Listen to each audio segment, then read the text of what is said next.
start.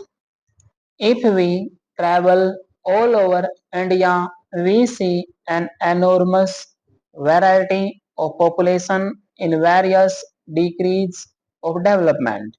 We see many cultural, political, social, and economic disparities.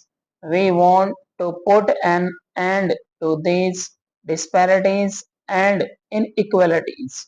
But remember, there is a limit to the amount of compulsion that we can exercise apart from the desirability of compulsion.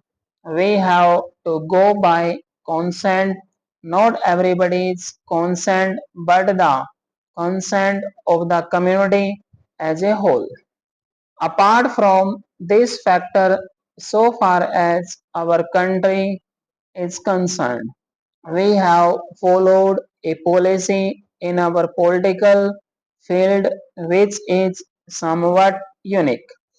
In our political struggle, by and large, we have adopted peaceful methods.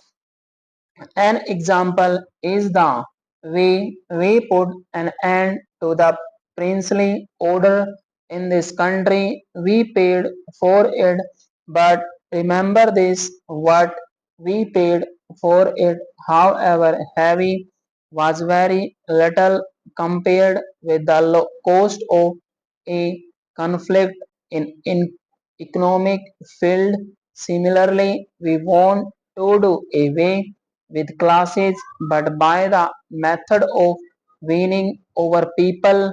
I admit class struggle, but I do not want to aggravate it. I do not want to be obsessed with it. I want to get rid of it as far as possible without aggravating the struggle.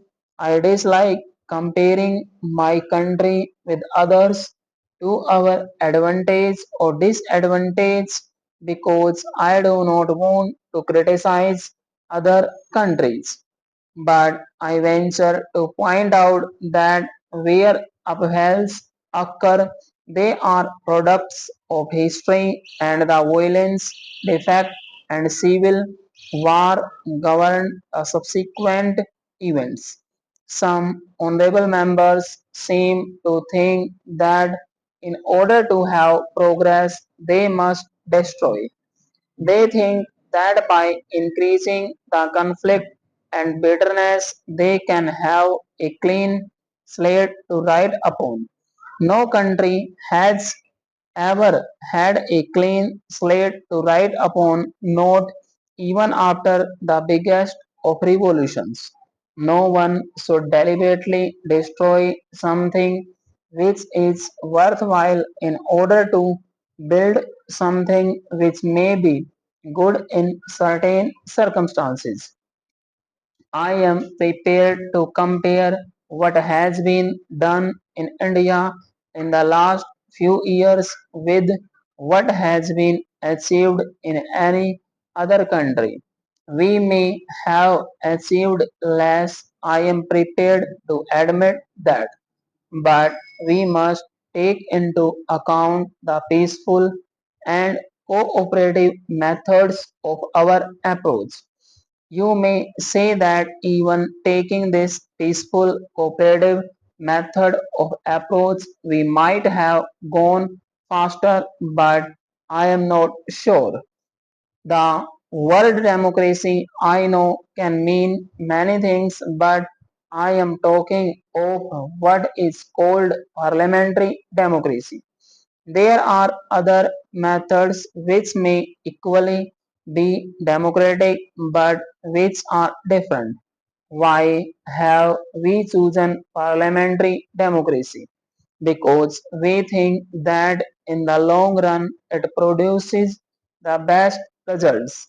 If we come to the conclusion that it does not produce the best results, well, we change it obviously because we want results. What are the results we are aiming at?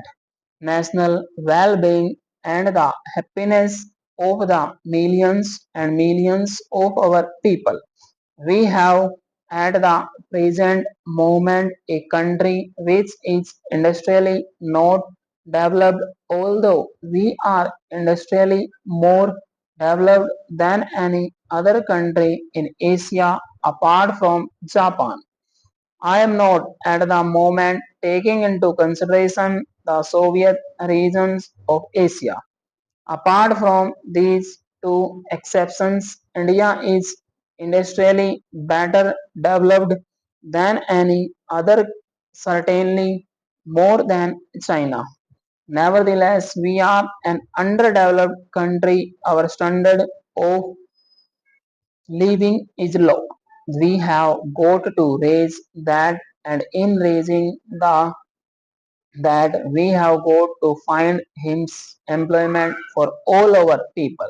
What are our objectives? We may define them in many ways, but perhaps one way which is more important than others is to find progressively fuller employment till we reach full employment through increased production.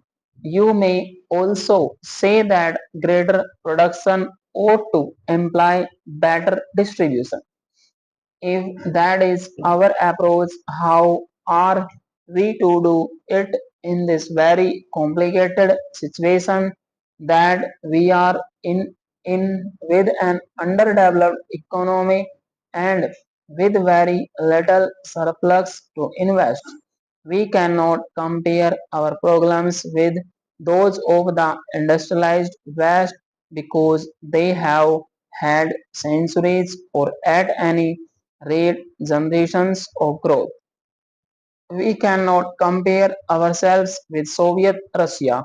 The only country which in a sense is comparable is China, which also has a vast population, unemployment, very low standards, and underdevelopment of industries. Therefore, it is conceivable that as they achieve progress according to their ways, we may be able to learn something from them. But China has passed through 40 years of civil war and international war. We had fortunately a peaceful transfer of power in this country with a running machine. A running machine has its advantages and disadvantages. I prefer the advantages. The disadvantages may be that you are tied up with certain processes which take time to change. Advantages are obvious that you do not destroy and start from scratch. We started at a higher level, as I said. Stop.